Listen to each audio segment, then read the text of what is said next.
வருக வருகவே. நல்ல குருடாயில் பெனாயில் டெட்டாயில் எல்லாம் ஊற்றி மண்ணள்ளி போட்டு வரு. குடும்பத்தோட குளோஸ் பண்ண பார்க்குறியா? வணக்கங்களே.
மகிழ்ச்சி எங்கு உருவாகட்டும்.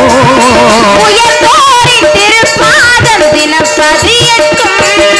உயர்ந்தோரின் திருப்பாதம் தினம் பதியட்டும். ஆதிகள் நிறையட்டும். ஆதிகள் நிறையட்டும். ஆனந்தம் பெருகட்டும்.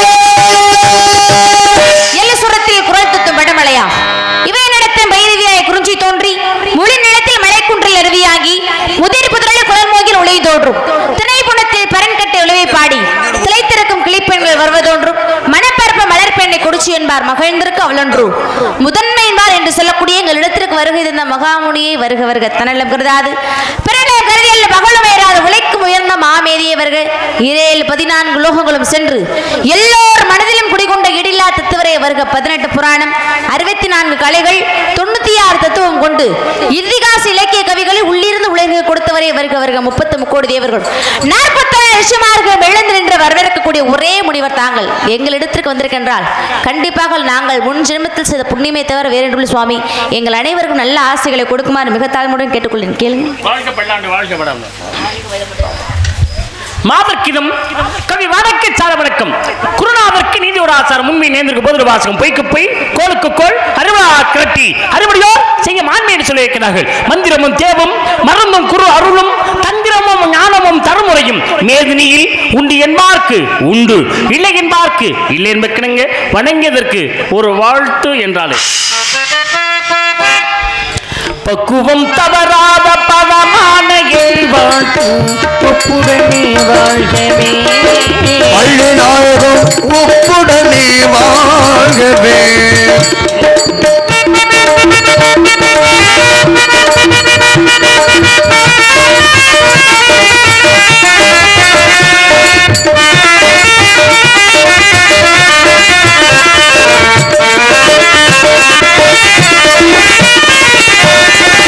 குரங்கு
ஆளோளும் சோகின்ற ஆயுளொட்டி கொண்டிருக்கும் குறிஞ்சி குற்றவனின் குலக்கொடியே நீர் வாழ்க குலம் வாழ்க குற்றம் வாழ்க. உண்மை பற்றி உன்னிடத்திலே ஒரு சில விவரங்கள் யாம் கேட்கலாம் என்று நினைக்கின்றேன். கேட்கலாமா? உன்னை கொன்று என்னை கிழித்து உன்னை உயிரெழுப்பி நான் செத்தால்தான் நாம் சந்ததியை நன்றாக இருக்க முடியும். அடித்தக்கள் படியாகிறது, செதுக்கும்கள் சிலையாகிறது, இழைத்த மரம் நிலையாகிறது, கிறுக்கிய சுவர் சித்திரமாகிறது, மீட்டியர்கள் இசையாகிறது, பாடம் குரல் கவியாகிறது, அணைக்கும் கை துணையாகிறது, பிரிக்கும் சொந்த வினையாகிறது. என்ன கொண்டு வந்தோம் எடுத்து செல்ல யார் ஓடி வந்தார் இங்கு என்ன வெல்ல? முன்னோர்கள் எல்லாம் இதை எடுத்து செல்ல நானும் கேட்க வந்தேன் மெல்ல. அன்னை மடியில் பிறந்தேன், தந்தை மடியில் வளர்ந்தேன், ஆசான் மடியில் பயின்றேன். இன்று இந்த திருச்சபையில் அமர்ந்திருக்கும் அறிவில் சிறந்த பெரியோர்கள், ஆற்றல் மிக்க இளைஞர்கள், எம்மை ஈன்றெடுத்த தாய்மார்கள் முன்னிலையில் நின்று கொண்டிருக்கிறேன். பொறுத்து பாருங்கள் உங்கள் கேள்வி கணையை. மன்மதன் சிவன் மீது தொடுத்த அம்பு போல், ராமன் மராமரத்து மீது தொடுத்த அம்பு போல், முருகன் மாமரத்து மீது தொடுத்த அம்பு போல் தொடுத்து பாருங்கள் உங்கள் கேள்வி கணையை.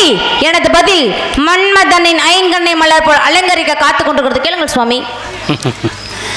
இனிது இனிது ஏகாந்தம் இனிது அதலினும் இனிது ஆதியை தொழுதல் அதலினும் இனிது அறிவினர் சேர்தல் அதலினும் இனிது அறிவுள்ளோரை கனவிலும் நனவிலும் காண்பது தானே. இதுல பாருங்க, மற்ற மொழிகளுக்கு இல்லாத சிறப்பம்சம் தமிழ் மொழிக்கு உண்டு. தமிழ் மொழிக்கு மட்டுமே உண்டு. இந்த தமிழை தாங்க இனிது அமிழ்து தேன் எல்லாமே இந்த தமிழ் மொழியை சொல்லும் போதே வரும். அத்தனையும் அதற்குள் அடங்கியதுதான். பாருங்க, ஒரு சிலர் பேசுவாங்க, ஏன்டா எல்லாம் பேசுறாங்க அப்படின்னு தோணுமா. ஒரு சிலர் பேசினா இன்னும் கொஞ்சம் நேரம் பேச மாட்டாங்களா? அப்ப நான் பேசுன்னு வச்சுங்களேன், இன்னும் கொஞ்சம் நேரம் பேச மாட்டாரா, இன்னும் கொஞ்சம் அந்த மாதிரி தோணுமா. எடுத்து பக்கத்தில் வைங்க, கீழே விழுந்தாலும் வந்துட போகுது. அதுக்கு தானே இருக்கிறீங்களா என்னை வெட்டுறதுக்கா? தெரியும், சொல்லும்போது உங்களுக்கு பிடிக்காது. அதுதானே நீங்கள் தூக்கும் போது என்ன கொஞ்சம் நேரம் பேச மாட்டான்னு தெரியும் போதே நீங்கள் தூக்குறீங்க. 60 இருந்துச்சுன்னா 60 தூக்கிருப்பீங்க. அப்படி சொல்லுவாங்கன்னு சொன்னேன் நான். ஒரு சிலர் 100 வார்த்தை பேசுவாங்க, 80 வார்த்தை வீண் வார்த்தையாக போகும், 20 வார்த்தை அர்த்தம் உள்ளதாக இருக்கும். ஆனால் வள்ளி நாயகி நீங்கள் கொஞ்ச நேரம் பேசுவீங்க, நான் கொஞ்ச நேரம் கவனிக்கல. இந்த தம்பி இருக்கிற இந்த தம்பி, இந்த பச்சை பிள்ளை, இந்த பையனால தான்ப்பா ஒரு சில நேரம் நான் கவனிக்க முடியாமல் போகிறது. அந்த பையன் போய் கொஞ்ச நேரம் பேசியிருந்தேன், நீ என்ன பேசினே கவனிக்கல உண்மையாகவே. அதுக்கப்புறம் வரேன், நீ என்னென்னமோ நல்ல மொழிகளை பேசி தமிழ்களை உரையாடி கொண்டிருக்கிறீர்கள், ரொம்ப சந்தோஷமா இருந்துச்சு. கோச்சுக்காதீங்க. என் மேலே குற்றமோ இந்த படிக்காரது மேலே குற்றமோ தெரியல. இல்லை, நான் கோச்சுக்கிறேன். நீங்கள் கோச்சுக்கிட்டு அவர் மேலே கோச்சுங்க. அதுக்காக நீ என்ன செய்றீங்க அப்படின்னா, எனக்காக இல்லாவிட்டால் மக்களுக்காக நீங்கள் பேசியதை மறுபடியும் பேசுங்கள். அந்த பேச்சிலே ஒரு அர்த்தம் இருந்தால், நீங்க பேசுற ஒவ்வொரு சூழ்நிலையும் விளக்கம் இருந்தால் மறுபடியும் பேசவா? மறுபடியும் நீங்க பேசுனீங்கன்னா அந்த வார்த்தைகள் பூரா அர்த்தங்களும் விளக்கங்களும் கதைகளும் இருந்தால் இதை கவனித்த மக்கள் கைதட்டினால் நானும் கைதட்டுவேன். இல்லைன்னா எனது கரகோஷம் உங்களுக்கு வராது. மீண்டும் மீண்டும் அதையே பேசுங்கள், ஒரே ஒரு முறை மட்டும். அடித்தட்டை படியாகிறது, செதுக்கும் கை சிலையாகிறது, இழைத்த மரம் நிலையாகிறது, கிறுக்கிய சுவர் சித்திரமாகிறது, மீட்டிய இசையாகிறது, பாடும் குரல் கவியாகிறது, அணைக்கும் கை துணையாகிறது, பிரிக்கும் சொந்த வினையாகிறது. என்ன கொண்டு வந்தோம் எடுத்து செல்ல யார் ஓடி வந்தார் இங்கு என்னை வெல்ல? முன்னோர்கள் எல்லாம் இதை எடுத்து சொல்ல நானும் கேட்க வந்தேன் மெல்ல. அன்னை மடியில் பிறந்தேன், தந்தை மடியில் வளர்ந்தேன், ஆசான் மடியில் பயின்றேன். இன்று இந்த திருச்சபையில் அமர்ந்திருக்கும் அறிவில் சிறந்த பெரியோர்கள், ஆற்றல் மிக்க இளைஞர்கள், எம்மை ஈன்றெடுத்த தாய்மார்கள் முன்னிலையில் நின்று கொண்டிருக்கிறேன். தோற்று பாருங்கள் உங்கள் கேள்வி கணையை. மன்மதன் சிவன் மீது தொடுத்த அம்பு போல், ராமன் மராமரத்து மீது தொடுத்த அம்பு போல், முருகன் மாமரத்து மீது தொடுத்த அம்பு போல் தொடுத்து பாருங்கள் உங்கள் கேள்வி கணையை. எனது பதில் மன்மதனின் ஐங்கண்ணை மலர் போல் அலங்கரிக்க காத்து கொண்டிருக்கிறது என்று சொன்னேன். உண்மையாகவே உங்களுடைய பேச்சு எவ்வளோ அழகா இருந்ததுமா. அடித்தகள் படியாகிறது, செதுக்குங்கள் சிலையாகிறது. வெறும் கல்லுதான், அதை செதுக்கும் பொழுதுதான் கருவறையிலே வைக்கும் சிலையாக மாறுகிறது. இழைத்த மரம் நிலையாகிறது. மரத்தை வெறும் மரமாக பார்த்துட்டு போதும், அது இழைத்தால் தான் அது நிலையாகிறது. கிறுக்கிய சுவரில் கிறுக்குவான், கடைசியில் சித்திரமாக மாறுகிறது. எவ்வளோ அழகாக அது பாருங்களே. அன்னை மடியில் பிறந்தேன், தந்தை மடியில் வளர்ந்தேன், ஆசான் மடியில் பயின்றேன். இங்கு இன்று இந்த திருச்சபையில் அமர்ந்திருக்கும் அறிவில் சிறந்த பெரியவர்கள், ஆற்றல் மிக்க இளைஞர்கள், எம்மை ஈன்றெடுத்த தாய்மார்கள் முன்னிலையில் நின்று கொண்டிருக்கிறேன். தொடுத்து பாருங்கள் கேள்வி கணை. பாருங்க, இடத்த பாருங்க, தொடுத்து பாருங்கள் கேள்வி கணை. மன்மதன் சிவன் மீது தொடுத்த ஒரு கதை இருக்கு பாத்தீங்களா? அதனாலதான் முருகனே பிறக்கிறார். ராமன் மராமரத்தின் மீது தொடுத்த அம்பு போல், அங்கதாங்க வாண்டி சாகுறேன். முருகன் மாமரத்தின் மீது தொடுத்த அம்பு போல் சூரனுடைய அகந்தை அழிகிறது பாருங்களேன். தொடுத்து பாருங்கள் கேள்வி கணக்கு. எனது பதில் மன்மதனின் ஐங்கனை மலர் போல் அலங்கரிக்க காத்து கொண்டிருக்கிறது. எவ்வளவு அழகான உங்களுடைய பேச்சு, அந்த பேச்சுக்குள்ள இருக்க அர்த்தங்கள் எவ்வளவே வார்த்தைகளுக்கு உயிரோட்டம் கொடுப்பவர் பேசும் இடத்தில் தான் இருக்கிறது. என்னதான் ஒருவர் பெரிய புலமை படைத்தவராக இருந்தாலும் கூட அதை மேடையிலே பேசும் விதமும் சொல்லக்கூடிய விதமும் அதற்கு கொண்டு வர உயிரோட்டம் இருக்கிறது, அவர்கள் பேசுவோர் மத்தியிலே இருக்கிறது என்பதற்கு மிகப்பெரிய எடுத்துக்காட்டு உதாரணமாக திகழ்வது தாங்கள். வாழ்க பல்லாண்டு, வாழ்க வளமுடன். இதே மாதிரி நீங்க பேசுனீங்க வாழ்க்கை நல்லா இருக்கும், நீங்களும் நல்லா இருப்பீங்க. ஒரு சில அபசகுணமான வார்த்தைகளை தவிர்த்து விட்டால் இன்னும் மேலும் சிறப்பாக வாழ்வீர்கள், வளர்வீர்கள் என்பதை எடுத்து கூறி இந்த இடத்திலே உங்களை பற்றி ஒரு சில விவரங்களை நான் கேட்கலாம் என்று கேட்கும் பொழுது உங்களிடத்திலே பாருங்க, தேவையில்லாம பேசுற வேலையெல்லாம் வச்சக்கூடாது, புரியுதா? என்ன அபசகுணமாக பேசுகிறேங்கிறீங்க?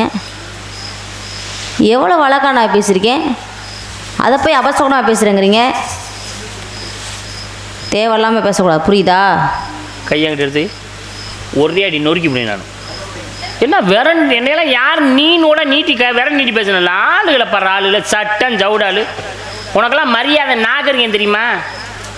உனக்கு நாகரிகம் மரியாதை தெரியுமா? முதல்ல எவ்வளோ மரியாதையான பேசுனேன்னா நீங்கள் வாங்க போங்க. நீ எவ்வளோ பெரிய சின்ன பிள்ளை, உமக்கு நான் மரியாதை கொடுத்தேன் சும்மாவா? யாருக்காக? சபையிலே அமர்ந்திருக்கிறார்கள் மிக சிறந்த அறிவில் சிறந்த ஞானஸ்தர்கள், அவர்களுக்காக. அது மட்டும் இல்லை, நீங்கள் ஏற்று நடிக்கும் கதாபாத்திரம் ஸ்ரீ வள்ளி நாயகம் என்பவர். உங்களை மரியாதை கொடுத்து வாங்க போங்கன்னு பேச ஒரு வார்த்தை நீனு கூட சொன்னதில்லை. நான் சொடக்கு போடுறேன், கண்ணை நோண்டி விடு. நான் புரியுதா? சொடக்கு போடுறேன் யாரை பார்த்து? நீ பேசும்போது நான் எதை கவனிப்பேன் கவனிக்க மாட்டேன். எங்கே அங்கே நிற்கிறேன்னு நினச்சிக்கிறியா நீ? நீ ஆரம்பத்தில் எப்படி பேசுன? நீ ஆரம்பத்தில் எப்படி பேசுன? முதல்ல இருந்து அடித்துகள் படியாகுது, செதுக்கு முதல் சிலையாகுது, அப்படியே பேசுன? இல்ல, வேற எப்படி பேசுன? உன்னை கொன்று என்னை கிழித்து உன்னை உயிர் எழுப்பி நான் செத்தால் தான் நம் சந்ததியை நன்றாக இருக்க முடியும்னு சொன்னேன். இப்போதைக்கு என்ன? அதுக்கு என்ன வாயை கிழிச்சு விடுவேன். எப்போ உன்னையை கொள்றது என்னையை கிழிக்குது நான் ஜாகிறது நல்ல வார்த்தையா? அவசரமான வார்த்தை. இந்த வார்த்தையை பேசலாமா? சொல்லக்கூடாது. பேசலாமா மேடையில்? ஒன்னே கொண்டு எண்ணெய் கிழிச்சு ஒரு சில வார்த்தைகளை திருத்திங்க, தவிர்த்து கொள்ளுங்கள். நாகரிகம்னா மறைமுகமாக ஒரு நாகரிகத்தை சொல்கிறேன்னா அதை புரிந்து கொள்ளும் திறமை யாருக்கு? அறிவாளி இருக்கணும். இந்த மாதிரி அடிமுட்டாளுக்கு யாருக்கு இருக்குமா? என்ன பேசுற நீ? என்ன பேசுன வந்து உன்னை கொன்று கம்பேர் முதல்ல சொல்லாத சொல்லி மறுபடியும் சொல்ற நீ உன்னை கொன்று. சாமி சாமி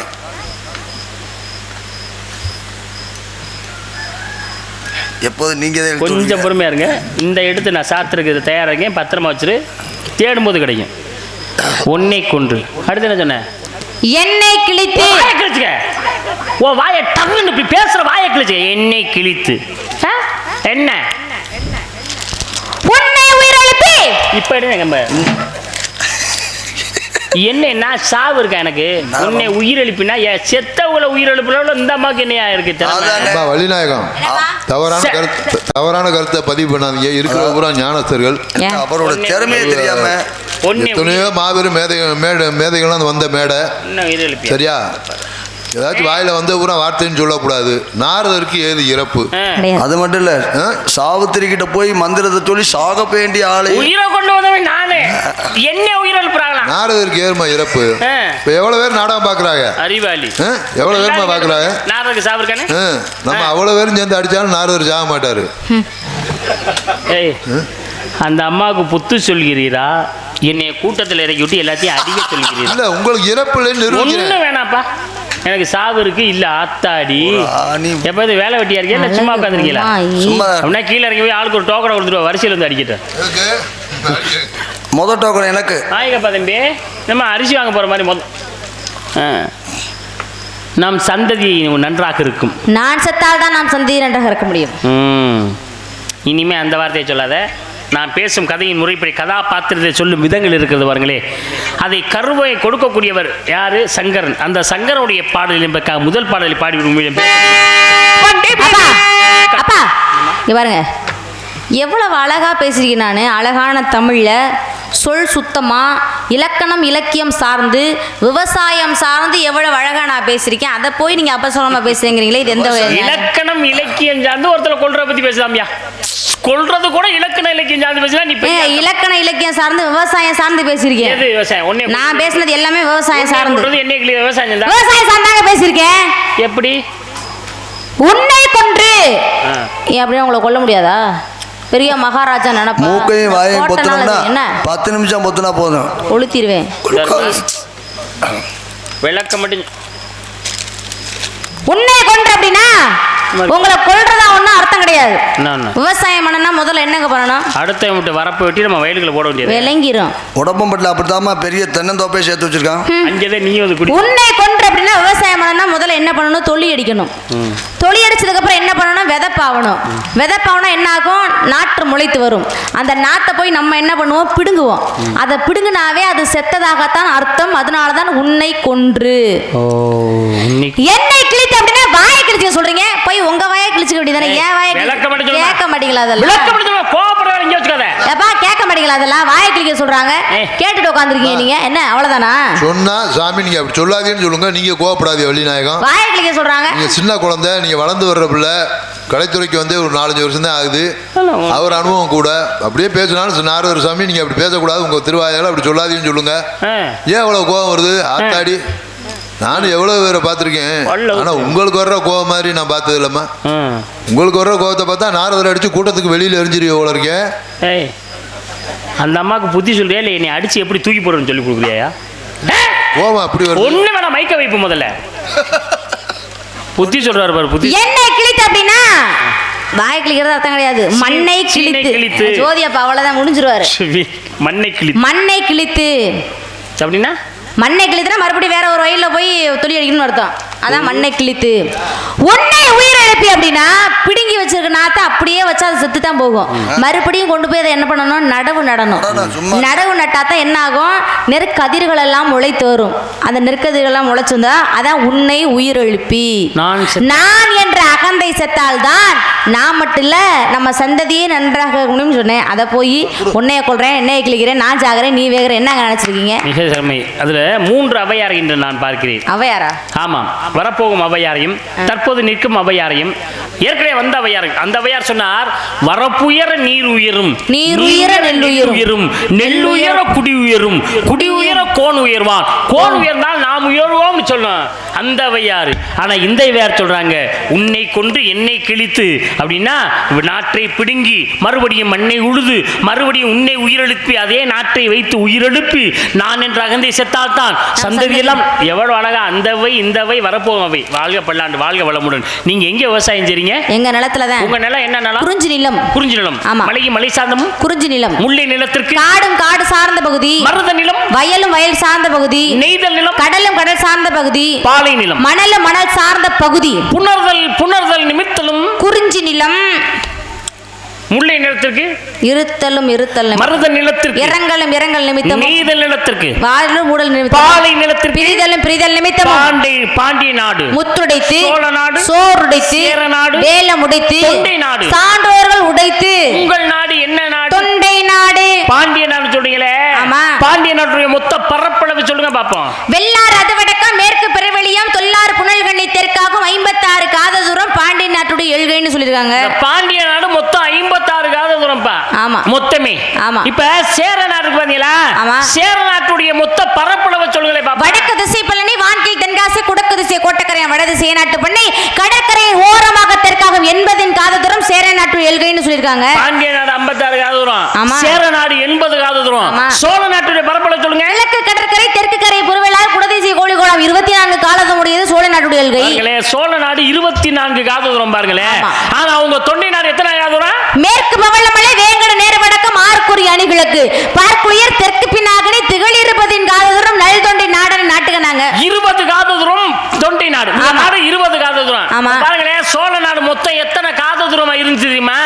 மொத்தம் 44 காத தூரம் இருந்துச்சு. அந்த 44 காத தூரத்துல 20 காத தூரத்தை ஒதுக்கி அதைத்தான் தொண்டை நாடு. இப்ப நான் உங்கள்ட்ட என்ன கேட்கிறேன்னா, பாண்டிய நாடு ஒன்று இருக்கு பாத்தீங்களா?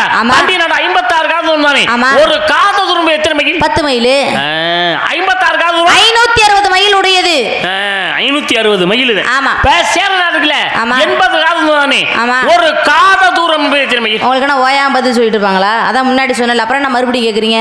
ஓயாம பதில் சொல்லிட்டு இருப்பாங்களா? அதான் உங்களுக்கு என்ன ஓயாம சொல்லுவாங்களா? அதான் முன்னாடி சொன்னல, ஒரு தடவை சொன்னா புரியாதா? காலையில சாப்பிட்டியா? அதுக்கு என்ன சாப்பிடணும்ல.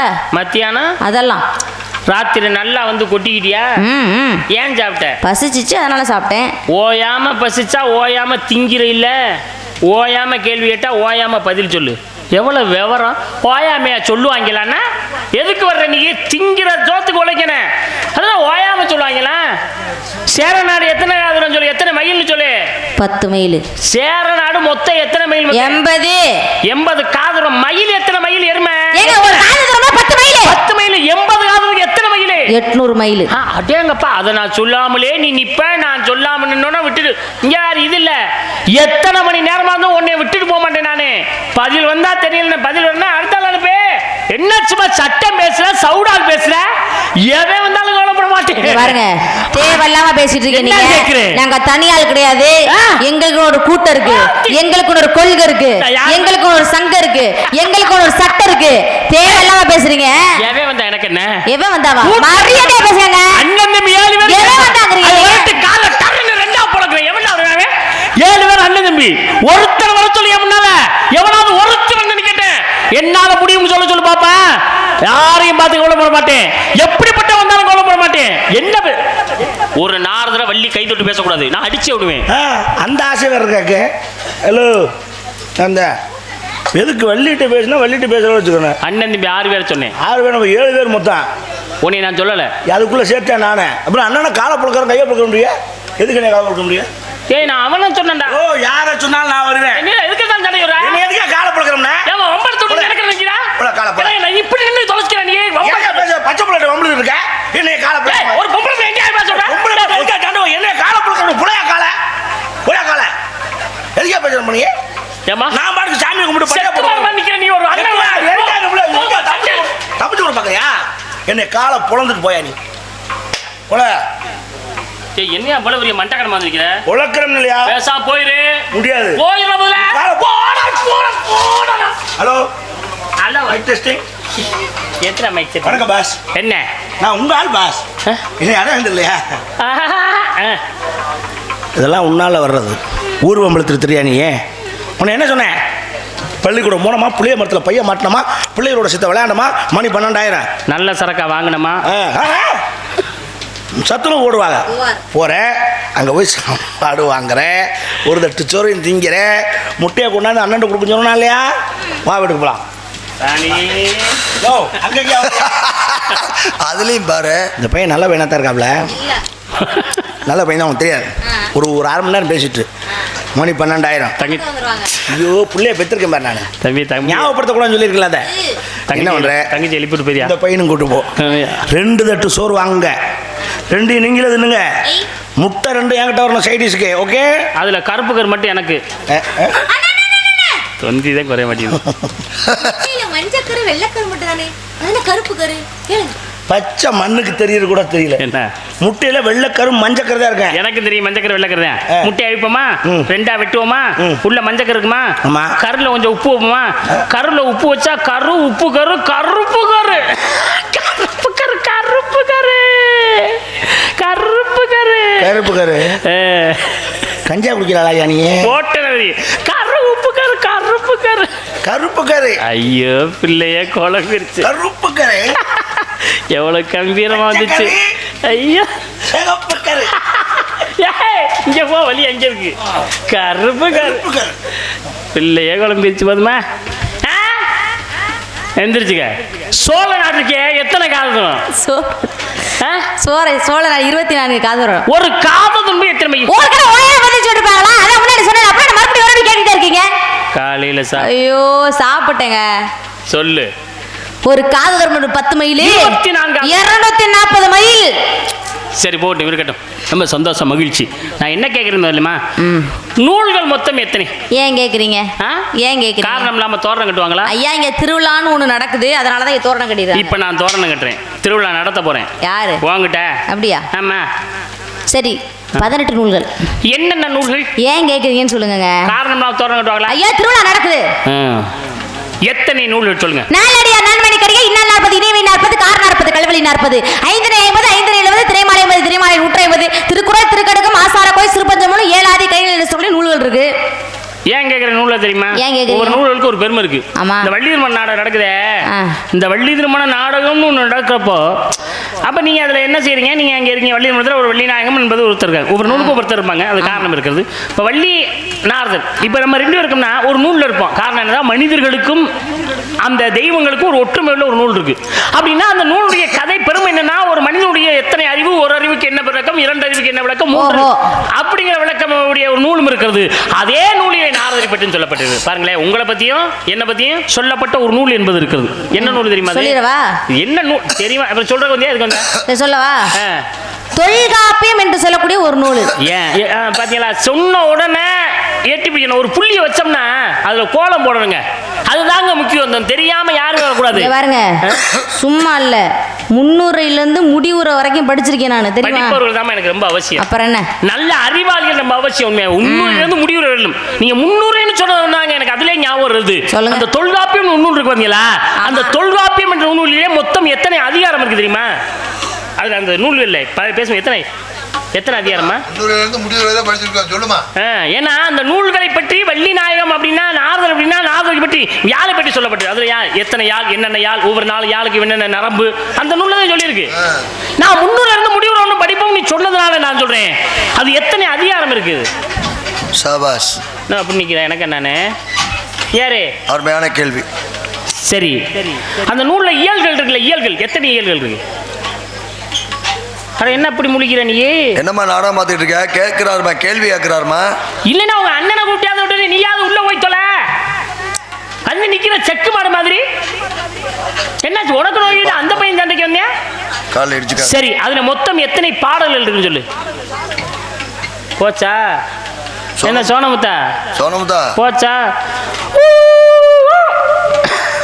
சங்கம் இல்லாம நீ வள்ளின்னு பேசப்படு. எவ்வளவு விவரமா வந்திருக்க நீ? போ தண்ணியை குடிச்சிட்டு அது வா போ. என்ன போற? தண்ணி குடிக்க. காப்பியங்கள் எத்தனை? 50 காப்பியம். என்னென்ன காப்பியம்? சிலப்பதிகாரம், மணிமேகலை, சீவகசிந்தாமணி, வளையாபதி, குண்டலகேசி. சிலம்பதிகாரம் ஒன்று தெரியுமா? அதுல சிலம்பு அதிகாரம், சிலப்பதிகாரம் தெரியுமா? அந்த சிலப்பதிகாரத்திலே நீங்க நல்ல விவரமா படிச்சிருப்பீங்க. நீங்க அதுல யாரை பற்றி சொல்லப்பட்டிருக்கிறது, என்ன காரணம் அப்படின்னா, அதாவது ஒரு மன்னனாகப்பட்டவன் சிம்மாசனத்தில் இருந்தபடியே இறக்கிறார். பாண்டிய நெடுஞ்செழியன். பாண்டிய நெடுஞ்செழியன் அந்த சிம்மாசனத்தில் இருந்தபடியே இறந்தான். சொன்னது நமது தவறா, கேட்டது அவர்கள் தவறா, எதுவாயினும் நமது நாட்டிலே நமது ஆட்சியிலே நடந்திருக்கிறது, உயிரோடு இருக்கக்கூடாதுன்னு சொல்லி சிம்மாசனத்தை இருந்தபடி இருந்தான் பாண்டிய நெடுஞ்செழியன். ஆனா கணவன் இல்லாத உலகத்துல நம்மளுக்கு எது உயிர் இருக்கு அப்படின்னு சொல்லி மனைவி என்ன செய்யறாங்க? கோப்பரந்தேவி. கோப்பரந்தேவி உடன்கட்டை ஏறுகிறாள்.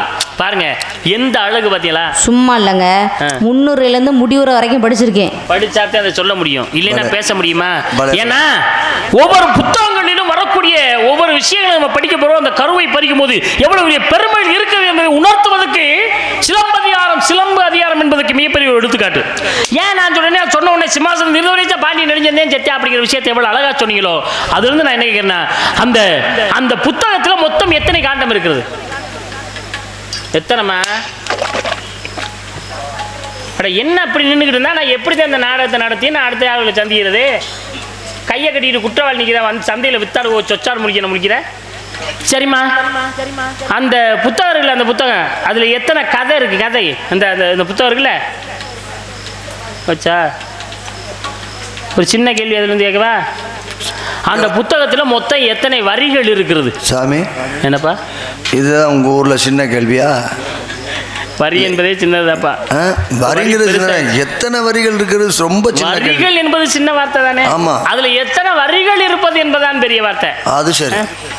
இங்க அட்சய பாத்திரம்னு ஒருத்தர் இருந்துச்சு. அதுல யார்கிட்ட இருந்துச்சுன்னா, மகாபாரதத்துல அட்சய பாத்திரம் அர்த்தம் இருந்துச்சுன்னா யார்கிட்ட இருந்துச்சு அப்படின்னா, இந்த இவங்க இருந்தாங்கல்ல பாண்டவர்களுடைய பாஞ்சாலி. அமுத சுரபின்னு ஒரு பாத்திரம் இருந்தது. மணிமேகலை.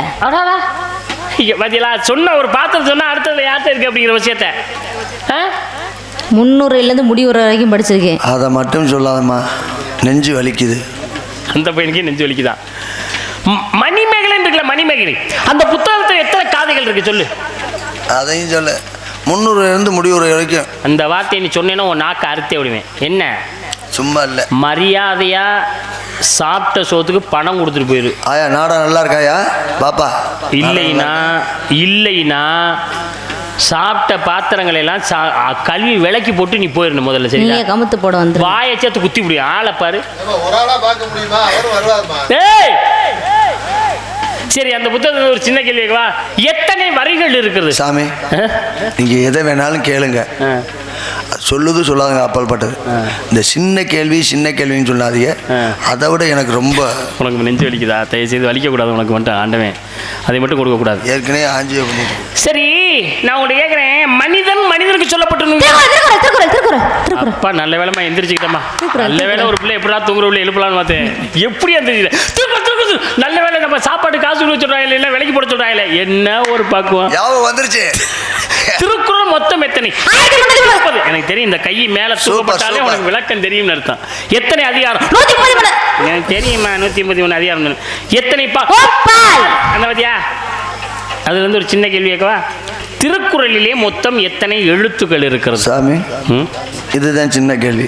உங்க ஊர்ல சின்னது கூட இதுதான். அதுல மொத்தம் எத்தனை சொற்கள் இருக்கிறது திருக்குறளிலே? திருக்குறள் எந்த ஆண்டு அச்சிடப்பட்டது? ஓ, உன்னை இப்படி நான் கேட்க கேள்வி. ஐயா நீ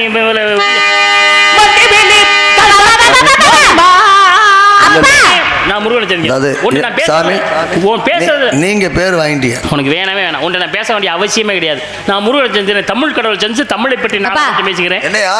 இல்ல சாமி சொல்லுங்க. இப்ப நான் கேட்கறேன், பதில் சொல்லுங்க. என்ன கேட்க போறீங்க நீங்க? நான் கேட்கறேன், பதில் கேளுமா. நான் கேட்கறேன் சும்மா கேட்கறேன். இப்படி நீ புராணம் எத்தனை? புராணம் எது கேட்கற? காரணம் நிலைமை யாச்சு தோரணம் கட்டுவாங்களா? திருவிழா கட்டுறது, திருவிழா வைக்கிறது. நான் திருவிழா நடத்த போறேன். யாரு? நான். திருவிழா கட்டுற மகரே கொடுத்து நான் தெரியும். திருவிழா கட்டு திருவிழா வைக்கிறதுக்கு எவ்வளவு செலவு தெரியுமா? மொத்தம் 18 புராணம். என்னென்ன புராணம்? மச்சம் கூர்மவராக மாமன பிரணவ வைணவ சைவலிங்கம் படிக்கும் நார்த்தம் காரணம் மொத்தம் கறந்த மார்க்கனை ஆக்கினிய பிரமாண்டம் மொத்தம் 18 புராணம். கந்த புராணம் ஒரு புராணம் இருக்கு. அதை நடத்திட்டு இருக்கேன். எத்தனை காண்டம்? இந்த கந்த புராணம் தெரியாம இங்க இருந்து வந்துட்டு இருக்காங்களா? சொல்லுங்க. 6 காண்டம். எத்தனை படலம்? எதுல? கந்த புராணத்துல 135 படலம். மொத்தம் எத்தனை பாடல்கள்? 10,345 பாடல்களில் கொண்டது இந்த கந்த புராணம். போதுமா? என்ன வேணுமா? பதில் சொல்லிட்டு சும்மா இல்ல, 300 இருந்து முடிவுறன்னு படிப்பேன் நான். படிச்சிருக்கீங்க? ஒன்ன மாதிரியா 300ங்கிற பக்கத்தையும் 300ங்கிற பக்கத்தையும் படிக்கிறதுக்கு படிச்சிருக்கீங்க? நான் ஆரம்பத்துல முடிவு வரை படிப்பவன். போதுமா? கந்த புராணத்தின் கதாநாயகன் யாரு? ஒரு ஜீவனாரு கொம்பு. ஒரு பணம் உனக்கு வந்துருச்சான், 1000 ரூபாய் பணம் வந்த உடனே அவர் சொல்றாரு, வந்திருக்க வள்ளி அவர்கள் வரவருக்கு நாரதனை மிரட்ட வேண்டாமா கூட்டத்தினா கொட்டைக்கு மேல விழுந்துரு. அவர் சொல்றாரு, அவரு இந்த அம்மா இப்படி நின்றுக்கிட்டு எனக்கு என்ன பப்ப முழிச்சுக்கிட்டு இருக்க, நீ போ விரிச்சு போட சொல்றேன். நல்லா மெத்தையை போய் படுத்து தூங்குறதுக்கு எதுக்கு வர்ற நீ நாடகத்துக்கு? வெக்கம் இல்லாம கந்தபுரம் என்னப்பா வேலையை பாருப்பு. ஒரு கேள்வி கேட்டக்கு பதில் சொல்ல முடியாம எனக்கு நான் நின்று மக்கு மாதிரி நின்றுட்டு இருக்குது. வெக்கமா இல்ல? கந்தபுராணத்தின் கதாநாயகன் யாரு? முருகப்பெருமான். கலியுக கடவுள் யாரு? முருகப்பெருமான். யாருக்கு காவல் வாங்க வந்த? முருகப்பெருமானுக்காக. இந்த இடத்துக்கு இப்போ காவல் புரியவன் யாரு? முருகப்பெருமான். முருகன் தானே. யாரு? நாங்கள்லாம் யாரு? தெய்வம். நினைத்ததை நினைத்த மாத்திரத்தை நடத்தக்கூடிய வல்லமை படைத்தவர் நாங்கள்லாம். நீ எல்லாம் சாதாரண ஒரே குத்து காதை சேர்த்து கலக்கி முடியும். என்ன மத்தே என்னன்னு கேட்கிறேன். ஒரு கேள்வி கேட்டது பதில் சொல்ல வக்கு இல்ல, வகை தெரியல, இருக்கே முடியும். நான் என்ன கேட்கிறேன். சரி, அதை விடுங்க. கம்பராமாயணம் ஒரு ராமாயணம் இருக்கு. ஆமா, கம்பரால் எழுதப்பட்டதான் கம்பராமாயணம். எத்தனை காண்டம்? எது? கம்பர் எழுதுனது 6 காண்டம். எத்தனை படலாம்? அது 118 படலாம். எத்தனை பாடல்கள்? 10,585 படம். படிச்சு வச்சிருக்கீங்க. சும்மா இல்லம்மா, ஒன்ன மாதிரி இல்ல, 300ல இருந்து முடிவுறவளும் படிப்பேன் நானு. அவர் கேட்ட மாதிரி தெரியாத கேள்வியா கேளுமானா, அவருக்கு தெரிஞ்ச கேள்வியா கேட்டுட்டு நீ மேற்கொண்டு அசிங்கப்படுத்திக்கிறியா? தம்பி, மரியாதை எந்திரிச்சு உள்ள போ. உள்ள போடா. உன்னை அன்னைங்கிற வார்த்தைக்கு மறுவார்த்தை பேசிக்கணும்டா. ஏண்டா வாடா போடான்னு பேச வைக்கிற இல்லடா நீ. கட்டுப்பு வருதுல எனக்கு. அவர் எவ்வளோ பச்சை பிள்ளை மாதிரி அமைதியாக இருக்காரு. அவர் ஏதோ தப்பு பண்ணிட்டாரு, அந்த அம்மாவை பற்றி வெளியில் சொல்லிட்டாரு. இப்போ அந்த அம்மா வாங்கி கட்டிகிட்டு இருக்கு, அவர் அமைதியாக இருக்காரு. நீ உனக்கு என்ன இருந்துச்சு? உனக்கு எனக்கு என்ன பிரச்சனை சார்? சொத்து பிரச்சனை சார்? வேலையை பார்த்துட்டு போடா உள்ள. தெரியாத கேள்வி நீ சொல்லிக் கொடுப்போம். உள்ள போய் சொல்லிக் கொடு. ஏடா மக்கு மலுமட்ட இல்ல அந்த பிள்ளை பதில் சொல்ற நீ சொல்லியா கோபப்படாத எவ்வளவு அமைதியா இருக்காரு அவர் சொன்னவரு குற்றத்தை உணர்றாரு தெரியாம ஒரு பிள்ளை சொல்றேன் என்னது ராமாயணத்துடைய ராமாயணத்துல அந்த ராமாயணத்தை கதாநாயகன் யார் தெரியுமா அது ஸ்ரீ ராமச்சந்திரமூர்த்தி ஸ்ரீ ராமச்சந்திரமூர்த்தி 10வது கதாநாயகன் மகாவிஷ்ணு காக்கும் கடவுள் மகாவிஷ்ணு அவங்க எல்லாம் யார் தெரியுமா நாங்களாம் யாரு தெய்வங்கள் ஆமா நினைத்ததை நினைத்த மாத்திரத்தில் நடத்தக்கூடிய வல்லமை படைத்தவர்கள் நாங்களாம் தெய்வங்கள் நீ எல்லாம் சாதாரண வாயை பொத்திக்கிட்டு நாக்க அறுத்து கொண்டே நறுத்தருவில் போட்டு வந்துடும் புரியுதா என்ன வேணும் உனக்கு ராவண காவியன்னு ஒரு காவியம் இருக்கு ஆமா எத்தனை இதுல ராவணாவணி இதுல மொத்தம் 5 காண்டம் எத்தனை படலாம் 57 படலம் எத்தனை பாடல்கள் 3100 பாடல்களை கொண்டு ராவண காவியம் ராமனை எதிர்த்து நின்றவர் யாருன்னா சிவனுடைய பக்தன் மிக சிறந்த பக்தன் யார் ராவணேஸ்வரன் ராவணனிடத்தில் ஈஸ்வர பட்ட பெற்றவன் சிறப்புக்குரிய ராவணன் எதிர்த்தவன் பாடக்கூடிய ஒரு பாடல் போதுமா என்ன வேணுமா எத்தனை வேணும் எவ்வளவு வேணும் சும்மா இல்ல 300லேருந்து முடிவுன்னு எடுத்து வச்சு படிச்சுன்னா அடுத்த புத்தகத்தை கையில் எடுக்க மாட்டேன் சும்மாவா ஒன்ன மாதிரியா 300 பக்கத்தையும் என்ன திருவிளையாடல் புராணம் ஒரு புராணம் இருக்கு இந்த திருவிளையாடல் இருக்குது அதுல எத்தனை காண்டம் அதுல வந்து 3 காண்டம் எத்தனை பாடல்கள் 3363 அதையும் படிச்சிருக்கீங்க சும்மா இல்ல பட்ட ஓட்டது நீ தெரியாம நிக்கிறது நீ யார் அவன் சிவபெருமான் ஆக்குவோனவனே அழிப்போனவனே ஐந்தொழிலுக்கு சொந்தக்காரன் அவரே அனைத்தும் சொந்தக்காரன் சிவபெருமானே நாங்கள் எல்லாம் யாருமா தெய்வங்கள் நீ எல்லாம் சாதாரண மானிட யார் முகத்துலமா முடிச்ச நாக்காளம்பூச்சியும் புள்ளப்பூச்சியும் எட்டுக்காடு பூச்சியும் சுத்தரும்பையும் பூரானையும் என்கிட்ட போட்டு நான் என்னத்தான் பேச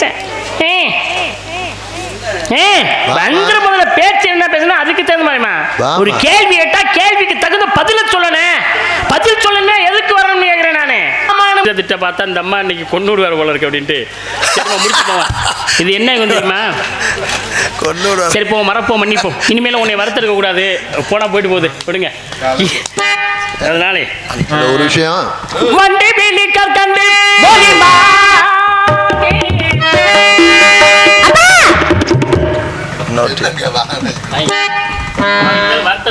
இல்லை ஒரு விஷயம் அருமையான ஊர் இதோட 3வது வருஷம் வர்றோம் லட்சுமி நாராயணபுரம் ஆமாம் மக்களுக்கு நல்ல ரசிகர்கள் 3 வருஷமாக வந்துட்டுருக்கோம் ரொம்ப சந்தோஷம் உங்களை எல்லாம் சந்திக்கிறதுக்கு ஆண்டுதோறும் எங்களுக்கு வாய்ப்பு கொடுத்ததற்கு நீங்கள் கொடுத்த சீல்டெல்லாம் வீட்டில் இருக்குது பத்திரமா உங்கள் ஞாபகார்த்தமாக அந்த ஊர் ஞாபகார்த்தமாக ரொம்ப மகிழ்ச்சி அருமையான ஆடியோ மைக் செட்டு அவங்களையும் சந்திச்சுட்டே இருக்கோம் டக்குன்னு தன் குடும்பத்துக்குன்னு செலவு பண்ணிக்காமல் பல மாணவர்களை உருவாக்கியிருக்கார் சாப்பாடு போட்டு தங்க இடம் கொடுத்து போக்குவரத்து காசு கொடுத்து பல மாணவர்களை உருவாக்கியிருக்காரு அந்த வகையில் ஒரு சிறந்த ஒரு ஆசிரியர் ஒரு கைதட்டு கொடுக்கலாம் நீங்கள் ஏன்னா